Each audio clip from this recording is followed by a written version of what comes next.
ونعم الوکیل، یہ کثرت سے پڑھنا چاہیے۔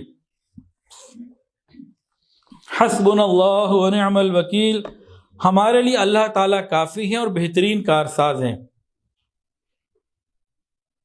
حضرت ابراہیم علیہ السلام نے جو اپنی بیوی کو چھوڑا تھا، انہوں نے یہی پڑھا حسبنا اللہ ونعم الوکیل، اللہ نے آب زمزم جیسی نعمت عطا فرمائی۔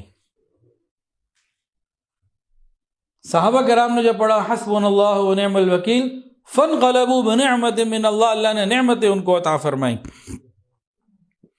اور ابراہیم علیہ السلام کو جب آگ میں ڈالا جا رہا تھا تو اس وقت آپ کی زبان پہ کیا کلمہ تھا؟ یہی جملہ تھا حسبنا اللہ ونعم الوکیل۔